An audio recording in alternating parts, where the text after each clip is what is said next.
il faut pas voir le verre plein. Il faudrait voir l'autre partie. Et moi, c'est l'autre partie qui est positive. Je vous jure, depuis que cette annonce a été faite, j'ai reçu une pluie de félicitations, une pluie de marques de confiance où les gens me disent Docteur Aboubakar Ly, vous méritez cette nomination. Même vous méritez même plus. Et on a confiance qu'avec votre présence dans cette institution extrêmement importante, vous participerez à la revalorisation de cette institution-là et vous apporterez un plus. Donc moi, c'est ça que ces réactions positives que je considère. Docteur Aboubakar Ly Tall ne comprend tout de même pas l'attitude de son compatriote qui a soulevé la polémique.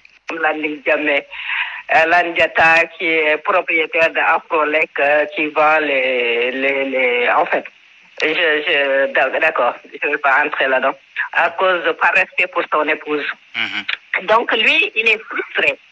Non pas que Docteur Aboubakar Ly soit nommé, mais que lui, il ne soit pas nommé. Parce que lui, c'est un militant actif de PASTEF qui s'est vraiment beaucoup investi. Ça, il faut le lui reconnaître. Mais depuis la conquête du pouvoir par le PASTEF, il n'a pas été nommé alors que d'autres militants PASTEF au Canada sont nommés, dont le plus visible, c'est monsieur le ministre Bala Moussa Dafé. Et lui, il n'est pas nommé. Alors c'est ça son problème. Maintenant que ce qui est fait, Aboubakar Ly Tall est prête à servir sa nation comme elle l'a toujours fait, dit-elle. Elle remercie le chef de l'État et son premier ministre, le président de la République, qu'elle révèle défendre au niveau international. J'ai tous les atouts, les connaissances et les compétences qu'il faut, et la personnalité qu'il faut, et les valeurs qu'il faut pour être à ce poste-là. Bien sûr que je félicite monsieur le chef de l'État et je l'encourage beaucoup. D'ailleurs, quand on parle, les gens mettent toujours les choses de côté.